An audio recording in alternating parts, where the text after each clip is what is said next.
Alrighty guys, welcome back to another episode of Airtime with Jordan. I'm your host Jordan Faso, and we are back for the second set of finals previews today. We have the Swans and Giants first up, and then we are going to cross over to the Gabba and do the Brisbane Carlton game. So for anyone that didn't listen to the first two games, if you weren't interested in those ones and you're more of a fan of one of these four teams, then just let me preface this by saying that, so the way that I'm going to structure this is by doing a sort of general introduction for both teams, talk about their season a little bit and some of the injury concerns going into this week, and then I'll talk about what I think the determining factors are going to be for the respective matches, and then give the outcomes based on those factors, I guess, is probably the cleanest way that I think to do it. So with that being said, let's get this show on the road and let's get underway, and starting with the Swans and GWS. So just generally, they've played twice this year. First time at the SYD in round 8, where both teams were absolutely flying to start the year. The Swans got over the line pretty comfortably in the end by 29 points and ended up winning 98-69. And then the second game was in round 15 at NG Stadium, where the Swans also won 102-75. So in the regular season this year, the Swans have had it over the Giants so far, but the Swans are 0-3 in finals against their crosstown rivals, and the last time that they played in the finals was 2021. That was the COVID season, and I looked it up. They played down in Launceston, so definitely a bit of a weird one. Probably not going to read too much into that.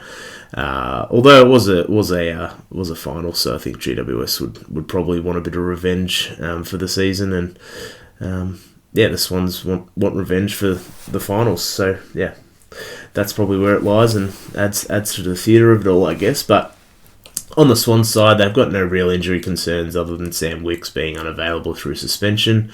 They've probably been the best team for the majority of the year, definitely at the start of the season, through the middle part at least. But, they've been able to do so on the back of their stars, and when they all perform, they are one of the best teams in footy. There's no doubt about that. But the issue in the back half of the year, though, where they weren't as strong, is that they weren't at all at their best, and some of them weren't available, namely, Tom Papley and McInerney missed a fair bit of time as well, I think. So, their form dipped as a result of that, and people are sort of wondering whether they'd peaked too early. It's sort of hard to say, but I tend to feel my feel on it is that they probably have a little bit. Not to say they can't win it, that'd be a bit absolutist of me, but I did say a few weeks ago that, when I was discussing their 100-point loss, I checked when the last time that happened, and to someone, and they actually went on to go win the premiership, and that was Carlton back in 1945, where Carlton lost in 1945 by 100 points and went on to win the premiership to Essendon. So, it's never a good stat, as I said back then, when you're on the bad end of a loss like that, and the last time it occurred was during a world war. So, not a good omen for the Swans, but every season's different. So, I think on more positively on the Swans, they're embodied, the whole team as a whole is sort of embodied by one of the best players in Chad Warner. They aren't a high possession team. They have 10th for possessions in the league, and they're not the most efficient team either. They're 13th in disposal efficiency. So what they really do really well, and a lot of the league has struggled throughout the year, is when they decide to go, they press that button, they absolutely mash it, and when they have that opportunity, they can do some serious damage without possessing the ball too much. So using that run from some of their midfielders and the ability to hit the scoreboard. But that's sort of a little overview on Sydney's season. And then GWS, their injury front is this similar sort of thing. They've got no real injuries to their best 22 other than Jake Riccardi being a test for this weekend. Obviously, Brent Daniels, Lockie Ash and Toby Bedford were all out for that game in Ballarat against the Dogs in round 24, but they are all available this week, as it appears, so that's a huge result for them. Obviously, Brent Daniels is going to be a massive in. You expect him to play a massive role as one of the best half forwards in the league, and he gives them that other look as a player that they can throw into the middle and generate some leg speed, and sort of change the game a little bit if Sydney are on top in that way. I think Lockie Ash as well is another massive in. Probably plays on Tom Papley, or Connor Arden maybe plays on him.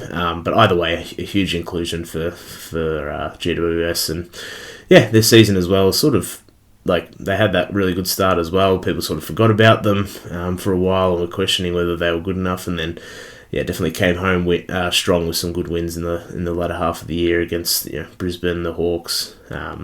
But yeah, no, and then obviously they lost that one in Ballarat to the Doggies when they were a bit undermanned. So yeah, I think that the way they've been playing this year, they're as good a chance as anyone. They have the star power at either end of the ground in Jesse Hogan and obviously Sam Taylor and co in defence, and then every team in the finals has a pretty good midfield. But they've got some elite guys in there as well: Josh Kelly, Tom Green, and yeah.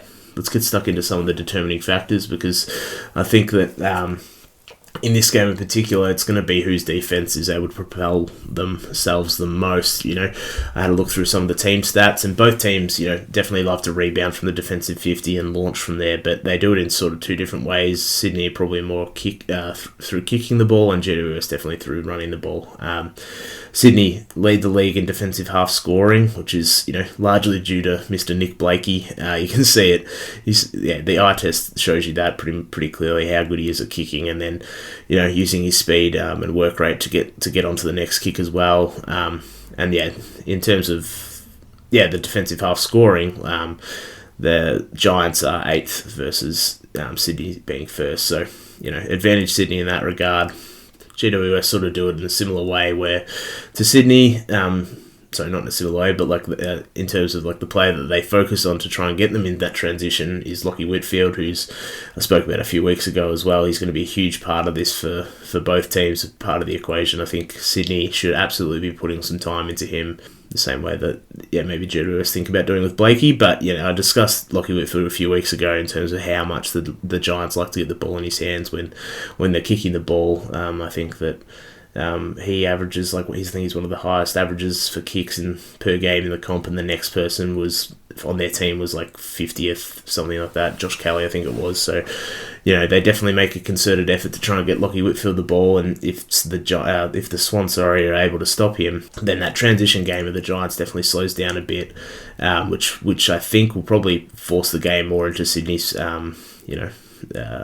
wheelhouse a bit more of that kick mark game that they've been playing throughout the year. So yeah, I think definitely one to watch, I think, as well on this defensive 50 sort of discussion. The Swans are 3rd in the league for rebound 50 rate, so the percentage of opponent inside 50s that they turn into rebounds, and the GWS are 2nd, so both two of the absolute best teams at repelling attacks from the opposition, and GWS, just on that note, are 2nd in rebound 50s as well. So they're like the Swans backline will be under pressure a fair bit, I think, but under pressure more so than GWS anyway, with the Giants boasting the 6th most tackles inside 50 per game in the comp. So, it's going to be interesting to see how the Swans sort of deal with that pressure coming from, obviously both teams, as I've said, really good at repelling inside 50 attempts, but yeah, the Giants have the a much better pressure game inside 50 when it's in their forward line, so the Swans defenders are going to have to deal with that quite a bit. Sydney are 4th last in tackles inside 50, so a little bit less pressure on the Giants defenders there. So I think that what that sort of tells me is that GWS are better at repelling entries in general, but the Swans are definitely better at converting their rebound 50s into scores, which, it was exemplified by me saying that Sydney led the league in defensive half scoring. So, yeah, I think that there are definitely some key things to look for as those backlines sort of battle against each other. Be a bit of an arm wrestle, I think, from those parts of the ground. But, yeah, I think, as I said, it was going to be a battle of whether GWS can repel those attacks more than the Swans are able to convert their attacks from the back half. So, yeah, on the flip side, I don't whether the Swans are going to be able to handle Jesse Hogan and Toby Green from converting at a high level when they do get those entries. So, yeah, it's going to be a very interesting sort of matchup between those two backlines and which one can sort of perform better. But, that sort of leads me into to my next point of one of the determining factors in this game, and that is whether Sydney are able to stop Jesse Hogan. He's obviously won the Coleman now. He's the in-form forward of the competition, and he doesn't just kick a lot of goals, he just creates a lot of headaches for opposition coaches. So I wonder who is going to go to Hogan, whether it's going to be Lewis Malikan, whether they put Tom McCartan on him, or even give Dane Rampier a shot. But either way, it's gonna be a key sort of matchup for the Swans, I think. It's not. As I said, it's not just his goal kicking. Like, he gets GWS out of trouble quite a bit when their game slows down via his contested marking. He's the best in the league at this.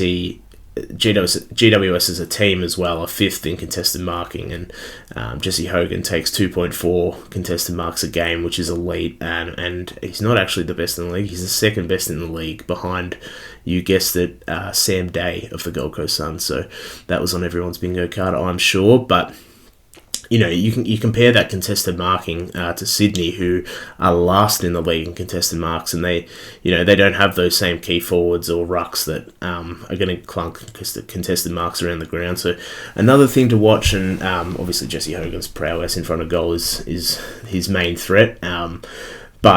It's just, if the game does slow down a bit and it becomes that sort of kick mark, I haven't checked the weather, but especially if it's wet, maybe the contested marks, the influence of contested marking might favour the Giants in that regard. And it may not matter too much in terms of the Swans not having the key forwards that or rucks that are unable to do that, which is sort of leading me to transition to my next point, which is whether the Sydney forward line can provide enough. And after doing a bit of thinking on this and watching a few shows, I think that they probably can. I think that most people, and myself included, thought that maybe their tools went up to the task, and maybe they won't be. Like, obviously can't predict everything, but I saw I was watching Footy Classified last night, so credit to them. But I thought maybe it doesn't matter at all that these guys are not capable of kicking big bags. We know Joel Amati did kick 9 earlier in the year, but that's probably a bit of fool's gold, I think. But anyway, Footy Classified showed this graphic where they showed since 2014 the biggest finals goals in the biggest hauls of goals in finals since 2014, and that's been 6 goals, and 6 guys have done it in that span, and only one of those guys was a key forward, and that key forward was my favourite player of all time, Jared Ruffhead. So shout out to Ruffy, big man, I love that guy. But I think that sort of shows that maybe it's not the be-all and end-all for your key forwards to have to kick a winning score in finals, and that's sort of been the trend over the last 10 years, I think. So something that sort of people question about Sydney, but and I've spoken about the theory of Sydney, Hawthorns and Port Adelaide's forward line in not having that traditional key forward target, that absolute sort of focal point key forward, and just having guys who can play a role more so and bring the ball to ground. And I think that the more I think about this, the more I think that this might actually be the way of the future for some teams, especially if you don't have that guy in your wheelhouse. You can still build an absolutely competitive and potent forward line around it. Spending resources at that key forward spot hasn't resulted in a lot of goals over that period, quite clearly in terms of finals performances. So the key forwards aren't producing those sort of big game-changing performances in finals. So maybe having just a few solid guys to bring the ball to ground, and obviously being able to capably kick 1 or 2 themselves might be the way to go. And I think that's definitely something that Sydney have leaned into. And I think that after seeing that graphic, it just makes me think that they have the guys at the feet of these role-playing sort of key forwards, rather than having the star key forwards that can probably get the job done. And that's the type of player that Papley is, and that Will Hayward is. They're capable of both kicking 3 or 4 goals easily, and I think that plays into what the Swans want to do and how they've scored the majority of their points this year, which sort of hasn't been through their tools necessarily. It's been through their small forwards and those midfielders that are capable of kicking scores as well. So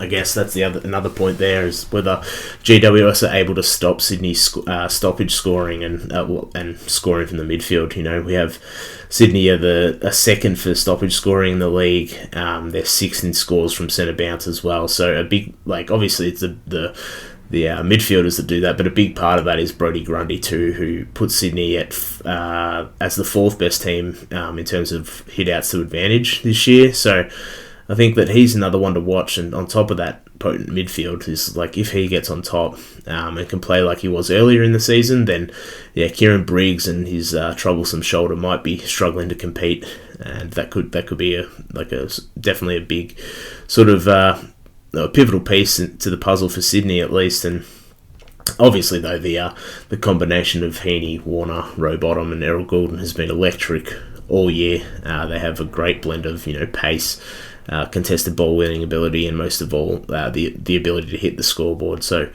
I think that GWS obviously have their work cut out for them in terms of that, because as I said, like most of Sydney's scores are going to come from these midfielders or their small forwards, and you can't really key in on their key forwards like you can with other teams. So it's going to be an interesting one, and definitely a big game for the GWS midfield to sort of stop that influence that the Sydney midfield wants to have on the game. And big game for Tom Green and Stephen Coniglio to win that contested ball and make sure that they can limit the amount of quality possessions that the Sydney midfield are able to get and run out of stoppage. And a big part of what the difference is between some of the two times these teams played earlier in the year is the presence of Toby Bedford and Peatling as well in the middle, who I think the addition of those two guys gives them like sort of a similar blend to what the Swans have. Like they have a bit of pace now with Bedford and Peatling, which they're probably lacking earlier in the year, but they also have the contested, the ability to win the contested ball with obviously Tom Green and Coniglio. So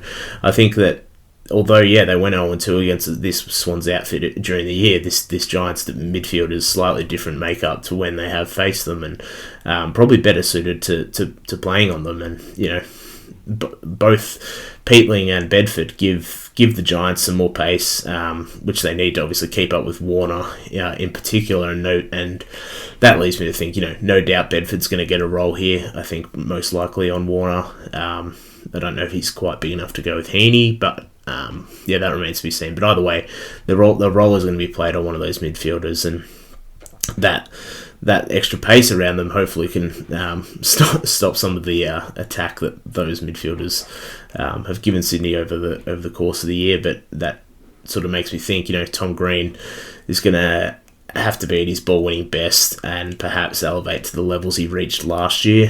He hasn't quite reached them this year. He's still been a great player, but he hasn't been quite as good as last year. But, for GWS to have a chance in the middle and, slow down this Sydney midfield, he's going to have to get to the ball first and use his size, because he is definitely the biggest midfielder in there. So they have a chance there. But, I'd definitely be expecting the Sydney midfield to probably get the better of them. Which sort of, brings me to like the expected outcome for this game. I don't really have an idea on who wins this one. I'm pretty torn. I think that they both have, significant advantages around the ground against each other. Obviously, the Swans midfield will be very strong. But if by some chance GWS are able to stop the influence of Warner and Heaney in particular, whether that's through tagging or just playing their midfield playing better in general, that'll give them the best shot at winning this game, because I don't think the Swans can win without those guys hitting the scoreboard. Even if Papley is returning, like he's just not going to get the opportunities if GWS sort of strangle the forward line a bit and will cut the supply off. So the Swans don't really have an answer on the other hand for Jesse Hogan or Brent Daniels, which combined with the Giants' sort of superior defence, I think gives them the advantage in most other places on the ground, other than obviously in the ruck as well, if you want to class that as a different position to the midfield. But I think that new look Swans midfield might be able to stop the sort of absolute dominance that Sydney's midfielders sort of had for this year. And for that reason, I'm probably going to give the Giants the advantage here. I think that they'll get over the line in a close one, maybe. Probably, the hardest final for me to pick, but I think that just like the having Sam Taylor and Co back in defence definitely gives them that other advantage to sort of hopefully stop some of the potential attacks from the Sydney forwards. So I think that let's go with the Orange team in this one. Yeah, as I said, like I really am not sure who's going to win this game, but it's going to be an interesting one for sure. And yeah, let's go the Orange team and shout out Kelly Underwood, the best commentator going around, bar none. Moving on. Let's go to Brisbane and Carlton. Very excited for this one. Obviously, a little bit underdone, the Blues, and I'll talk about them in a second, but just quickly, their last meeting obviously was in round one, not round one, opening round at the Gabba, where Carlton came back from a fair bit down. I think I can't remember what it was in the end, but yeah, it was 85-86 in the end, Carlton getting the 1 point win. And of course the preliminary final last year too, when Carlton blew a 30 point first quarter lead up at the Gabba as well. So yeah, a little bit of sting there for the Blues supporters, but yeah, I think obviously it's a new year, new expectations, and hopefully then it can have a different result for the Blues supporters. But, I love when these two teams play. They have a lot of guys that I really love watching. On the Blues side, obviously, like Paddy Cripps, one of my favourite players to watch. Saad's great. Jacob Wiedering as well is just one of my favourite players to watch. And then, yeah, obviously the two big boys up forward. Jordan Boyd, when he does play, unfortunately, he's going to miss, which I'll talk about in a minute. But yeah, and then on the line side, they've just got a heap of players that I like watching, like Zach Bailey, McCluggage, Harris Andrews I love as well. So there's a lot of fun players to watch and a lot of guys that have a lot of influence on the game. But yeah, on the Brisbane side, very weird season from the Lions. They had that off-season trip drama. We're not Bravo, so we're not going to get into the drama too much, but they had that slow start to the year on the back of that. They went on an absolute tear and then sort of fell away a little bit at the end of the year before having a slightly unconvincing win against Essendon at the Gabba to finish things off. But their list is absolutely good enough to win it. Not just this match, but the whole thing. I don't... But I guess the question for me is I don't know how consistent they perform as a group, and I think that might hold them back a little bit. Like a big part of that is their goal kicking, and much has been discussed about that this year. They rank 15th on the year in terms of accuracy versus Carlton's 3rd. So a little bit of a worry there for Brisbane, but yeah. And on the Carlton side, obviously a few injury worry. Oh, sorry, just on Brisbane, I think Jack Payne is meant to come back as well, so that bolsters their defence a little bit. But yeah, otherwise, all the usual suspects should be out there. And now, on Carlton side of things, the injuries, they should get... I think that these guys are likely to miss. I heard John Ralph talk on the couch last night. Chera, Jack Martin and Tom De Koning are all likely to miss, so I'll operate under that assumption right now. But coming back into the side, we can expect Harry Mackay, Charlie Curnow, Corey Durden's should be back as well, and Caleb Marchbank is a test. I doubt he's really in consideration to come back into the team, and yeah, probably fair enough. I think they can do without him. But then we have the what the fuck news of the year, where Sam Docherty has been confirmed to be named in the side on the weekend. And how is that for a full circle for him? You come back from an ACL within 6 months, and the game you're playing at the exact same ground against the exact same team. So very weird. Very cool for him though. Obviously, just crazy to me that someone can come back that quickly. I think that probably means that this will be the last we see of Sam Docherty this season. I'm not talking about this game necessarily. I'm not writing the Blues off just yet, but yeah, I think that probably be his last season. I don't think he'd be coming back this early from an ACL if you didn't have that in mind. But you've got to think that he's going to be the sub.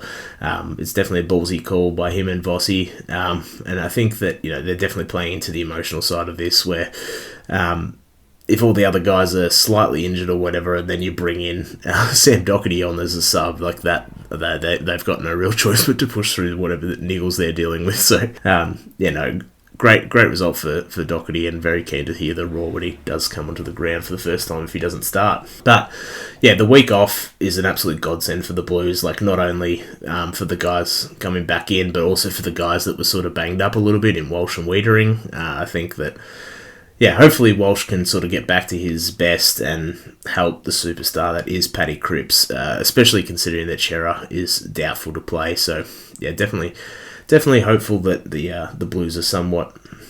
Yeah, it definitely helps that the Blues are somewhat healthy coming back from those injuries. And I think that it might be a little bit overblown, people saying like, oh, like there's no chance, and how injured they all are. But really, it's like, I know that they're probably missing Chera and Tom de Koning, but like everyone's banged up at this time of year. Bringing Harry and Charlie back in, who might be a tiny bit underdone, to me is not that different to some of the players from all clubs that would just be underdone in general. So I don't think that that's going to play into it too much. I think you assume that everyone out there is healthy, and you've just got to discuss it as though that's the case. So, while still understanding that whatever might come out after the game, but yeah, I think that for analysis' sake, we've just got to assume that everyone's as fit as each other and can play. But some of the determining factors for this game, I'm going to start with the Carlton small defenders on the Brisbane sort of smaller forwards. Not having Jordan Boyd is really going to hurt the Lions. I think he's ranks as one of the best one-on-one defenders in terms of the amount of percent of contests that he loses across the league. So, that definitely puts the pressure back on Adam Sard and Nick Newman to defend their asses off with the likes of, Zach Bailey, Cam Rayner, Charlie Cameron, etc. up forward. So, they're going to have their work cut out for them. But the Lions players, those Lions forwards, apart from Charlie Cameron, are not the hardest two-way runners in terms of their defensive work rate. I think the Lions are 11th for tackles inside 50 this year, and with the amount of speed and running power that some of those guys have, it's quite disappointing, I think. And like even their big forwards are quite mobile too, so very, very disappointing when I saw that stat. So it's going to be interesting to see if the Blues smaller defenders can defend these guys, and then B, make them pay the other way, which it seems like they'll have the chance to do. So it will be a little bit of a different game for those two, where in terms of Sard and Newman, where they're absolutely going to have to find the right blend and mix of when they run off and support when the Blues are attacking, and then when to stay at home and defend against these dynamic mid forwards that the Lions sort of have in their forward line rotating through. So interesting one, I think, and definitely something to keep an eye on. I think Carlton are the number 2 team from scoring off turnovers as well this year, so that sort of emphasises my point that if Sard and Newman can get that blend right, then they're going to be able to make Brisbane pay on the turnover and transition game quite a bit, and that's sort of what they've done all year. So they're just going to have to continue to do that, and with the lack of pressure that the Brisbane forwards provide, that they're going to have that opportunity, I think. So definitely that could be a small advantage towards Carlton if they're able to defend those small forwards first and foremost. So for the main sort of discussion for what's going to determine this game, I think everyone could probably guess that most of the finals are probably going to be like won or lost here, is like who wins a contested ball and who's going to win the midfield battle. It's a bit of a question of the depth of the Lions as they bat pretty deep versus Cripps and Walsh's how high their watermarks can go. But as for the Lions, they bat very deep, as I said. Lachie Neale, Zorko, Joe Berry, Will Ashcroft, Josh Dunkley, Hugh McCluggage, Cam Rayner, Zach Bailey, all of them are capable of playing on the ball. And just quickly on Will Ashcroft, I said a few weeks ago how well he was building, and he followed that up with a 30 disposal game in the last round as well, and had a lot of clearances too. So I think that he's building very nicely, and a nice little moment for him to actually make the play in the finals this year after that disappointing end of the year last year with his ACL. So good luck to Will Ashcroft, and he's performing very well at the moment. But that depth of the Lions midfield, and you compare that to the Blues midfield, which is a little bit scarce at the moment. You got Cripper, you got Walsh, you got George Hewitt. I mean, Chera I won't consider because doesn't seem like he's going to play. But then you've got Chincotta if he's tagging someone, Elijah Hollins, and then Matt Kennedy also goes through there. So I think you can see there's a bit of a difference in those two midfields in terms of how deep they bat. That's not the be-all and end-all. I think the Blues, you've got to go with a hard tag on Lachie Neale. You can't afford him to take the clearances away from Paddy Cripps, and luckily for the Blues, although they don't have those individually brilliant sort of players that the Lions may have, they do have guys that can play a role and get the job done in Alex Chincotta and George Hewitt. So, and ironically, I think it was Hewitt that tagged him earlier in the year, and and Lachie Neale punched him or something like that, retaliated. So yeah, a little bit of bite in that one, I think, but yeah, if I'm the Blues, you're going after Lachie Neale hard, and at times Lachie Neale hasn't really responded well to hard tags either, so definitely would expect that from the Blues side. And as I said, with the amount of guys that the Lions can throw through there, it might not be enough to just tag Lachie Neale alone. Like some of the other guys might get a hold of you. Hugh McCluggage is capable of having huge games as well. So, but I still think that gives you the best chance to stop this Brisbane midfield is by tagging Lachie Neale. Surprise, surprise. But yeah, the Lions have the ability and the number of guys to get themselves some opportunities up forward. But as I said earlier, in terms of accuracy, will those chances be converted at the same rate as Carlton? So the worry is even if they do get the midfield dominance, Brisbane, there's not necessarily the guarantee that they're going to get the reward for effort. So yeah, one thing to note is that on the year, the Blues are the third best team at scores from centre bounces as well. So Paddy Cripps obviously leads the charge in that, and he leads the league, in fact, with 3.4 centre bounces clearances per game, and Brisbane are 14th in that area. So it's definitely an advantage Blues out of the centre bounces, you'd think. But the score from stoppages in general, the Blues are 4th and the Lions are 5th from general stoppages, and Lachie Neale is number 1 with 5 per game clearances in general stoppages. So yeah, I think that definitely hammers home how important the stoppage game is going to be across both of these teams, and it really is a question of is Cripps or Neale going to get the better on the day, and how good is that going to be for entertainment? They're two very, very elite midfielders, obviously Brownlow medalists themselves, and I think they're pretty close mates as well. But yeah, so that's going to be a good showtime for all the fans at home that like watching contested beasts. So I think, as good as Lachie Neale is, though, Cripps is probably the better overall stoppage player, which could be the difference, especially if Neale is tagged.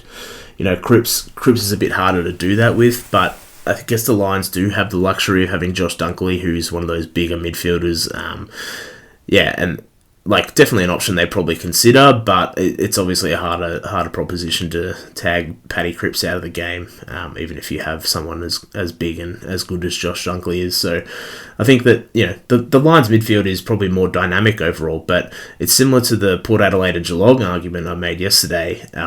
For people who listen, but if Cripps is able to dominate and a job is done on Lachie Neale, then the depth of the Lions midfield probably doesn't matter as much. Like, if they're not able to stop Paddy Cripps and get their hands on the ball, and Lachie Neale's not doing that for the Lions either, and Cripps is just better than the other guys the Lions have, then it may not matter that the Lions have that deeper midfield the same way that Port sort of have against Geelong. So if Cripps is able to do that, then the next sort of tier or subcategory of what might dictate this midfield battle is Sam Walsh, right? So he's had a great start. Once he came back from his injury earlier in the year, he had a great start to the year, and I actually compared his season pre-round 17 and post-round 17. So post-round 17 is when the Blues started to falter. They lost in round 17 to the Giants, and their form started to fall away even before all the injuries hit. So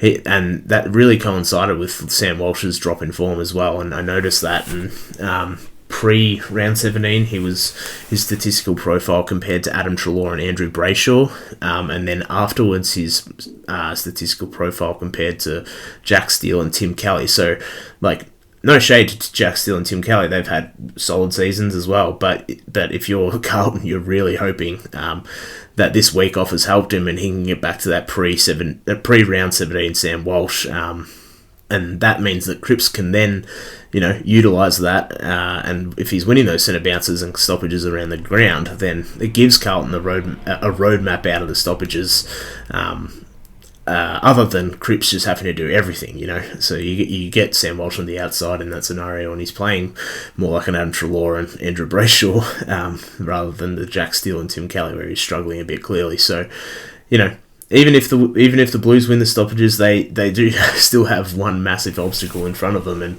and that is the man known as Harris Andrews. So, that's the other sort of determining factor I want to talk about, and Harris is likely going to play on one of Harry or Charlie, but the opportunity to keep Brody Kemp up forward as he has in the last couple rounds and play a defensive role on Harris Andrews is there to decide for Michael Voss and the Blues. Like the issue with, I guess, Brody Kemp staying up forward is that he hasn't really ever played in a forward line with both Harry and Charlie.